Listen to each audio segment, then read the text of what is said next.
I think it's clear by now that the MCU and the comic Marvel universe are not the same thing.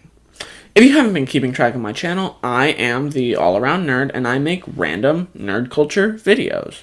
But today, I'm taking a look at something wrong with the MCU. Yeah, it's an old movie. It came out in 2017 and was a great lead-in to Infinity War, but I'm checking my lore sheet and something doesn't add up. For this video, that's this guy and this thing. Okay, so I make shorts where I spotlight specific Marvel characters as seen in the comics. And when I published a character spotlight about Beta Ray Bill, I learned some things in the process of exploring his backstory. And these two things both showed up in it. And what do you know? Marvel Studios used the wrong Thor. Now, don't get me wrong. Thor Ragnarok is a great movie. Better than that. But the ending isn't lore accurate. You know, in Beta Ray Bill's story, his planet gets Ragnarocked to defeat Surtur. And while Thor Ragnarok's Asgard to defeat Hela, he still does it by releasing Surtur. Sure, nerd, you might think. That's just a coincidence. Is it? Beta Ray Bill is the wielder of Stormbreaker, and he got it after besting Thor but not killing him. And this all happened after his planet got Ragnarocked. You know who else got Stormbreaker after their home was Ragnarocked? This guy.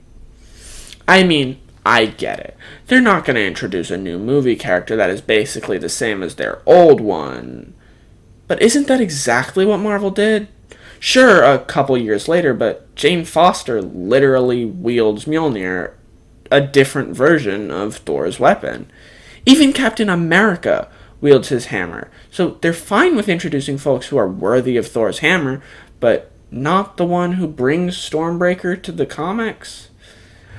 Maybe it was because they were heading into the Thanos final battle, or they just didn't want to add Beta Ray Bill to the storyline, but that means they won't add Beta Ray Bill to the story now, right?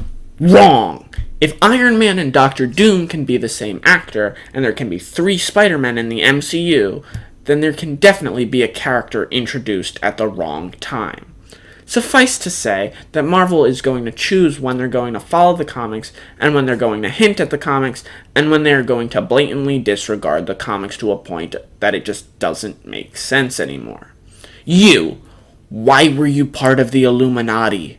But hey, what do I know? I'm just a nerd who thinks I know what I'm talking about. But I mean, there is a Ragnarok on Asgard in the comics, and Beta Ray Bill does help fight against that, and it's because of Surtur. So what do I really know?